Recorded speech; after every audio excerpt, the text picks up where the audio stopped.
O Recuncho dos Libros, o programa da Radio Pública Municipal no que imos repasar a actualidade da Biblioteca Pública Municipal Enrique Rivera Rouco. O Recuncho dos Libros, o espazo para a lectura de Radio Eume.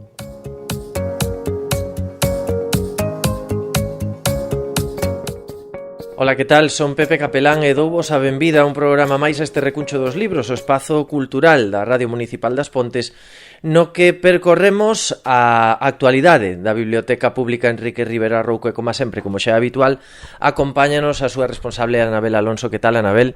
Hola, bo día. Bueno, antes de comezar con ese percorrido habitual pola actualidade da biblioteca, temos que comentar un par de cousas para os ouvintes e os usuarios e usuarias da biblioteca, que é un centro de interese, un punto de interese que tedes dedicado ao Día do Libro, que celebraremos nas vindeiras datas, e tamén un recordatorio, que é que segue aberto o prazo para participar no concurso de marcapáxinas. Pois sí, sigue aberto o prazo para participar neste concurso de marcapáxinas que facemos, xa fixemos o ano pasado, coincidindo co Día do Libro. Hasta o 15 de abril podedes entregar os marcapáxinas na biblioteca. Si se fixeron co cole, pois xa veñen directamente, e se o queredes facer pola vosa conta, tedes que recoller na biblioteca a plantilla para facelo. Celebraremos unha festiña o Día do Libro pola tarde na biblioteca e aí daremos a coñecer pois os gañadores e gañadoras do certamen deste ano. Nada, lembrarvos que o tema ao redor do que xiraba digamos que o concurso deste ano era Exipto, e esperamos que haxa moita participación como ano pasado e dentro, o sea, relacionado con isto, porque isto digamos que para celebrar o Día do Libro, contarvos que durante este mes teremos un centro de interés que ten que ver co Día do Libro. Non sei se todo o mundo sabe, pero a maioría sí, que este día se escolleu porque é a data de falecemento de Cervantes e de Shakespeare, que coincidiron aí misteriosamente, aínda que creo que ao final resulta que non coincidiron tanto, porque o calendario de España e o calendario de Gran Bretaña nese momento non era o mesmo, pero bueno, en todo caso había uns poucos días de diferencia.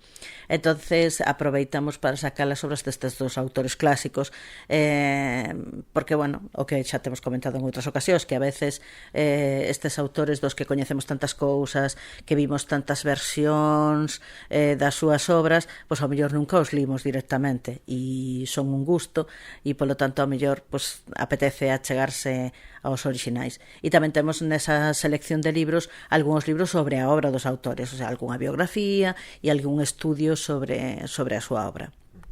Pois aí queda ese centro de interese para o Día do Libro, onde podemos ver, como ti dicías, ven as obras e ven obras sobre a figura dos propios autores. E xa, se che parece, entramos en materia, e como a sempre, o luns é o día que destinades na biblioteca para recomendar esas novidades para público adulto, pero tamén para público infantil. Que nos propoñedes esta semana, Anabel? Pois esta semana propóñovos dous libros de infantil. O primeiro, Eu quero andar sen rodiñas, de Tobías Giacomazzi. Este autor responsable tanto do texto como das ilustracións do libro. É un álbum para nenos prelectores hasta 6 anos ou 5 anos, e foi finalista esta obra do Premio Internacional Compostela de Álbum Ilustrado, un premio moi prestixioso e que normalmente dá obras moi interesantes. Conta a historia de un rapaz que aprende a andar en bici, pero que todavía ten que usar rodiñas, e entonces lo que quere é xa ser completamente independiente e poder usar a bici sin más, e se vai fixando en diferentes persoaxes que usan a bici para a súa vida común, digamos, pois o carteiro que vai en bici, ou a señora que leva o xornal debaixo do brazo e tamén vai en bici, e por aí. E entón, digamos que é un libro que salienta como a resiliencia e o esforzo en aprender algo hasta que consigues acadar o teu obxectivo, e tamén como é necesario moitas veces a axuda dos demás, e como a comunidade pode axudarte, digamos, a obter un obxectivo que tes marcado, non? E entón, entonces me parece, bueno, moi interesante, aparte que é moi divertido e ten unhas ilustracións moi chulas. E despois traigo vos outro libro de Signe Torp, é unha ilustradora noruega que, bueno, que foi máster en ilustración de libros infantiles pola Cambridge School of Art e en esta ocasión trae un libro que se chama E tú donde vives, que fai como un paseo por diferentes formas de vivir, diferentes tipos de casas, pois desde un iglú ou un hotel de xeo hasta pois, unha cabaña ou diferentes formas de vivir e digamos que facendo fincapé en que esas casas singulares, esos tipos de casas singulares que todavía se utilizan hoxe en día, tamén son indicadoras de culturas diferentes e digamos facendo unha aposta pola multiculturalidade e pola diversidade, ¿no? E ver como os modos de vivir son diferentes en cada país porque as circunstancias son diferentes e o clima é diferente e a xeografía é diferente, ¿no? E me parece unha aposta moi interesante, además de que o libro estéticamente é moi bonito. Pois aí quedan esas dúas propostas para público infantil, unha para prelectores e outra para os lectores xa un poquinho máis avanzados, pero que, bueno, nos axuda tamén a coñecer, en definitiva, outras sociedades que tamén está ben, ademais, a través de algo tan cercano e tan próximo como é as vivendas. E agora, se che parece, pasamos tamén a esas novidades para o lector ou lectora adulto, non? Sí, para o lector adulto traigo vos dous textos, un que é unha novela e outro que é unha historia que é un ensaio. A novela é La taberna de Silos, de Lorenzo G. Acevedo. Non sabemos quen se esconde debaixo deste pseudónimo. Estuve vendo que hai como certa polémica para descubrir quen é o autor que está detrás desto, pero, bueno, non nos interesa, o que nos interesa é a obra. É unha obra de literatura de misterio, pero ambientada na Idade Media. Digamos que ven ser unha cousa parecida pois, al Nombre de la Rosa, ¿no? Salvando as distancias. E o protagonista neste caso é un protagonista está baseado nun protagonista real, que é Gonzalo de Berceo. Digamos que Gonzalo de Berceo se convirte aquí nun detective que está xa un pouco desencantado da vida e que lle falta xa un pouco de fe, digamos, e un bon amigo do viño e resulta bastante divertido ver toda esa investigación que leva a cabo, ¿no? E un canto ao viño tamén, quero dicir, que serve para todo, como medicina, como alimento espiritual, digamos, como regalo, como moneda, como todo, ¿no? Entón, dentro de ese ambiente de esa zona tamén de Silos, que tamén se fai moita descripción da zona, do mosteiro e de todo isto, pois está este personaxe histórico que de repente o autor se apropia del para crear esta obra de ficción que é moi interesante e unha novela negra que se sale un pouco dos tópicos. Sí, pois unha proposta, dende logo, interesante, non? Converter un personaxe histórico de repente en protagonista dunha novela negra ambientada na época medieval. E o outro libro que nos propoñedes era un ensaio, dicías, non? Sí, propoñemos vos tamén Rotas, de Monse Fajardo. Bueno, Monse Fajardo para os lectores da biblioteca é bastante coñecida xa tivemos presentado en outras ocasións libros dela e é unha rapaza de Vila García que estudiou Ciencias Políticas e que fai moitos traballos sobre memoria histórica, memoria das mulleres e tal. En este caso pon o foco en Rotas nesas mulleres que permaneceron en Conxo durante o franquismo, moitas veces resultado dos propios problemas da guerra civil, o sea, dese proceso de violencia que ao mellor xenerou nelas pois algunha enfermidade mental e que foron completamente abandonadas e olvidadas, ¿no? E fai, digamos que como unha historia de vida de esas mulleres que estuveron aí pois un tempo importante durante o franquismo, que ademais de ter, digamos, o olvido político e social, tamén familiar, porque ao mellor nese momento pois, todo o que tiña que ver coa saúde mental era unha cousa que se agochaba e que non se trataba como se pode tratar hoxe, ainda que todavía quedan moitos prexuicios, no? Sobre este tipo de enfermidades. Decirvos que en breve creemos que vamos a ter a Monse Fajardo presentando o libro aquí na biblioteca, o sea que aproveitade para botarlle un ollo e despois poder vir a falar con ela sobre este asunto que me parece moi interesante, a verdad. Sí, como ti ben dis, ademais que actualmente falase moito de saúde mental e que realmente a Guerra Civil sucedeu hai escasamente un século, apenas 100 anos, e aínda seguimos con ese estigma da saúde mental, quizáis, como ti ben dicías tamén, esas mulleres esquecidas xa non só pola sociedade e pola política, senón tamén pola súa propia familia. Sí, moi interesante isto que fomos en Fajardo, xa o fixo en outros libros, no? Como recupera a memoria desas mulleres, no? Como fixo coas mulleres represaliadas en Un cesto de mazás, ou, bueno, e é moi interesante, a verdad, ou como tamén fixo con protagonistas con víctimas de maltrato, no? E bueno, nos parece moi, bueno, unha muller moi interesante e con un traballo que a pon nun sitio moi guai e creo que a xente lle vai interesar moito o libro e sobre todo escoitala a ela, non? Pois estaremos moi atentos tamén para dar conta na Radio Municipal desa visita de Monse Fajardo aquí á Biblioteca Pública Municipal. Se che parece, continuamos percorrendo a semana e toca pasar ao martes, que é o día que dedicades ao cómic. Pois si, traigo vos nesta ocasión unha novela gráfica que eu creo que é bastante clásica, a mellor algunhas persoas xa leron, que é From Hell, de Alan Moore. Bueno, Alan Moore moi coñecido no mundo do cómic, é autor de Dos Vengadores, que é outra... Dos Vengadores, Dios mío, sí, Dos Vengadores, ¿no? De Watchmen. Pues... The Watchmen, eso, me salía Vengadores, sí. Pero de Watchmen, que é como outro pilar da novela gráfica, e neste caso From Hell conta a historia de Jack el Destripador. Digamos que digamos que esa é a disculpa, pero se fala da sociedade victoriana desa época e tal. E nace a idea de un libro de Stephen King, no que Stephen King apostaba porque Jack o Destripador realmente non existía, sino que había aí unha serie de crímenes que se agochaban porque eran responsabilidade do fillo do príncipe Alberto, un neto da reina Victoria.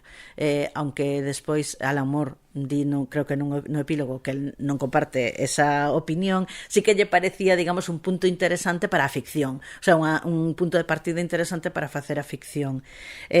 As ilustracións son de Eddie Campbell e son moi curiosas porque digamos que a parte que se corresponde co mundo social desa época victoriana ten un trazo como moi cookie, digamos, e sin embargo esta outra parte que é como a parte máis negra de asesinatos e todo eso está feito como con trazados, con non sei que, e hai como un contraste aí moi interesante e se especula un pouco sobre o mal e sobre dentro con este personaxe además que é un personaxe que traspasou a cultura occidental, ¿no? Digamos que hai 1000 referencias a Jack o Destripador en todas partes, ¿no? E digamos que foi tamén quizá o punto inicial do asesino en serie, ¿no? E me parece unha obra interesante para ler. Sí, como ben dicías, pois Alan Moore, un dos autores máis representativos da novela gráfica e tamén máis prolíficos e que creou grandes obras mestras, entre elas esta. Dende logo, proposta interesantísima para que a xente se achegue ao que ven sendo unha novela gráfica ao uso e, ademais, a través dun dos autores míticos e emblemáticos da historia universal do cómic. Se che parece tamén, continuamos, pasamos ao mércores, que é o día da poesía, o día de entreversos. Sí, en este caso vamos a dedicar yo entreversos a Charles Baudelaire, autor simbolista francés, especialmente o seu libro As Flores do Mal. Temos unha versión en galego das Flores do Mal traducida por Gonzalo Navaza, que no seu momento, cando se publicou, levou un premio a mellor traducción pola Asociación de Escritores en Lingua Galega.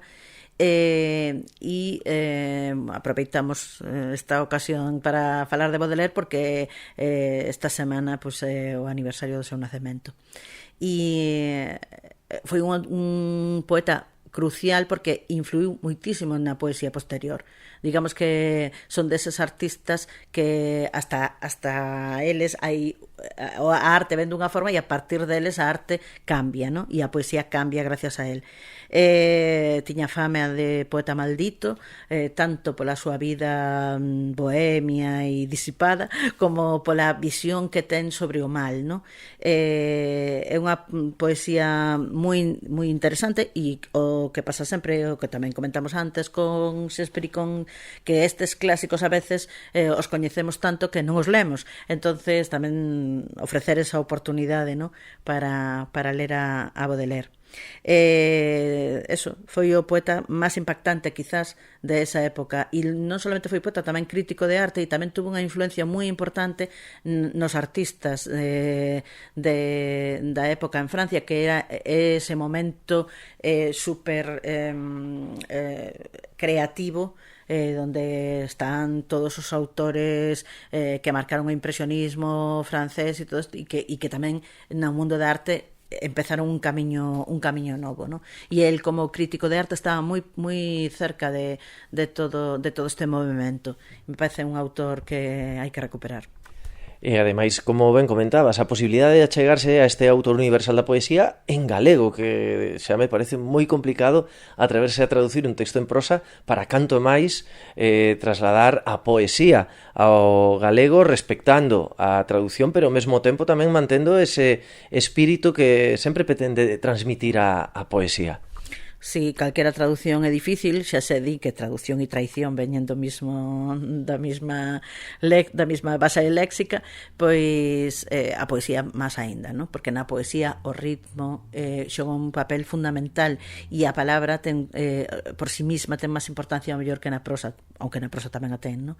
Entonces calquera traducción é moi difícil, supoño que traducir poesía é moi difícil, pero tamén é unha felicidade que podamos ir aos clásicos en galego, porque estamos acostumados a recibilos desde o castelán, ¿no? E é unha lástima. Entón, realmente, me parece e encima en esta traducción que foi premio no seu día a mellor traducción do ano. Creo que eso é un plus.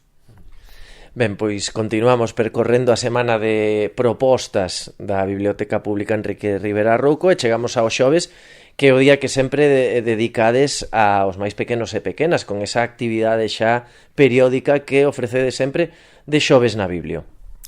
Sí, en esta ocasión nos vamos a dirixir aos nenos máis pequeniños de todos, e para nenos a partir de 6 meses, e é unha obra que se chama Leo e a música, feita pola compañía Trémola Teatro, que xa algunha vez nos acompañou, que traballan moito para este sector do público de bebés, e neste caso o protagonista é este Leo, que vai camiñando polo bosque, pola selva, e vai atopando diferentes animais e digamos que quere que os nenos e as nenas se axuden a descubrir cal é a música que se corresponde con cada un destes animais. Como ademais cada vez o público infantil que temos en Xoves na Biblio é máis pequeniño, pois creo que será unha boa opción. E ademais tamén os xoves sempre nos ofrecedes unha proposta de obra literaria acompañada con unha obra audiovisual, e creo que esta semana está dedicada a un actor que recentemente nos deixaba, que bueno, foi un mito dos anos 80, pero que tamén fixo grandes películas na década dos 92-2000, que era Val Kilmer. Pois sí, nesta ocasión escollimos unha novela de John Nesbo, El muñeco de nieve, unha novela negra bastante coñecida, con repercusión, que aquí John Nesbo ten bastantes afeccionados, e a súa versión cinematográfica, que está dirixida por Thomas Alfredson e está protagonizada por Michael Fassbender e por Val Kilmer.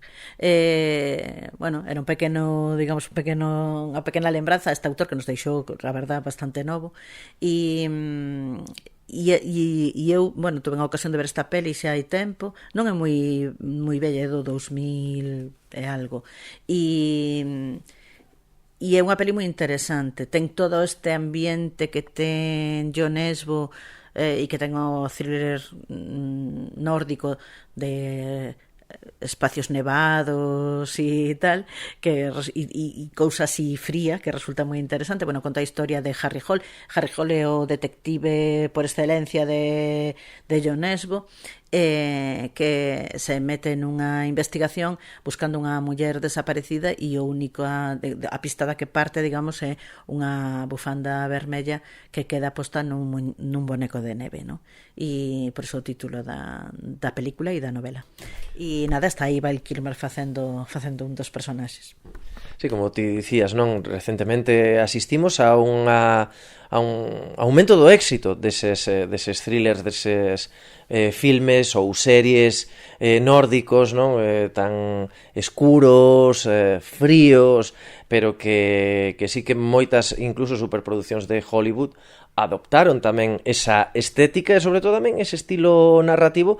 E bueno, pois temos a oportunidade de ver ao finado Val Kilmer quizáis nun papel máis serio, porque estábamos afeitos o mellor a relacionalo con películas máis de acción dos anos 80, 90 ou con mesmo algunha comedia icónica como era Top Secret, pero bueno, pois aquí podemos tamén gozar da súa calidade interpretativa nun xénero que dende logo está gañando adeptos tanto nos libros como nas obras audiovisuais. A quen este interesado na figura de Val Kilmer, hai un documental sobre a súa vida en filming que se chama Val, que pode resultar interesante, e bueno, non nos podemos olvidar que era o protagonista de The Doors, o biopic sobre o grupo de rock, ¿no? Que tamén foi unha peli que no seu momento tuvo moita repercusión. Ben, pois chegamos xa ao venres, que é o derradeiro día desta semana de actividades onde falamos, por unha banda, do autor ou autora do mes, e logo temos esa nova sección que incorporamos recentemente fai unhas semanas na nosa vilana, que falamos de literatura relacionada coas Pontes e a súa comarca. Sí, no autor, bueno, xa falamos da autora do mes no programa pasado, é Sara Mesa, esta autora española moi interesante que naceu no 76. Nesta ocasión vamos a falar dunha obra en concreto, Un amor, que quizá unha das súas novelas máis coñecidas ou pola que máis se coñecen, porque tamén ten a súa obra audiovisual.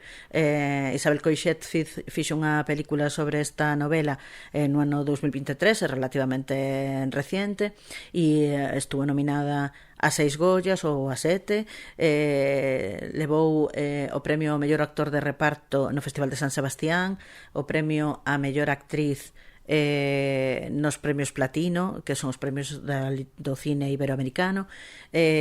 Bueno, unha obra moi premiada, e pola que tamén se deu a coñecer a Sara Mesa, aunque xa era unha autora moi coñecida, ¿no?